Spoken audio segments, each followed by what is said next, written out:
Anteeksi poliisi.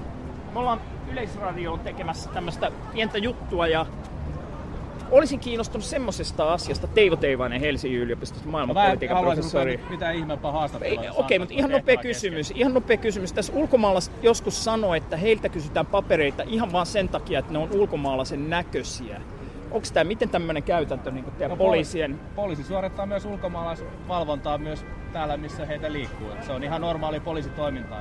Okei, niin silloin niin etnisen profiloinnin perusteella voi pysäyttää. Profilointia, kun suoritetaan ulkomaalaisvalvontaa, niin silloin varmistetaan, että onko kyseisellä henkilöllä maassaoloedellytykset. Se on ihan meidän normaalia perustoimintaa. Ja silloin ne valitaan sen perusteella, että toi näyttää ulkomaalaiselta, mennäänpäs jututtamaan sitä ja kysymään papereita. Normaalisti ulkomaalaiselta näyttävät henkilöt voivat olla ulkomaalaisia ja me varmistetaan heidän maassaoloedellytykset. Eli ulkomaalaiselta näyttävällä ihmisellä on tavallista isompi riski joutua poliisin tarkastelun kohteeksi tässä. Sä yrität vääntää tästä, mutta totta kai ulkomaalaiselta näyttävä henkilö on todennäköisesti ulkomaalainen ja silloin me varmistetaan hänen maassaoloedellytykset, niin totta kai. Mutta Suomessa elää aika paljon ulkomaalaiselta näyttäviä henkilöitä, jotka on Suomen kansalaisia.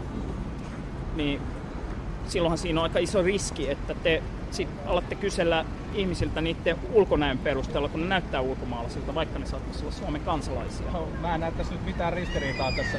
Tässä sä yrität vääntää tätä asiaa näin, mutta totta kai jos henkilö näyttää ulkomaalaista, se todennäköisemmin on ulkomaalainen. Joo.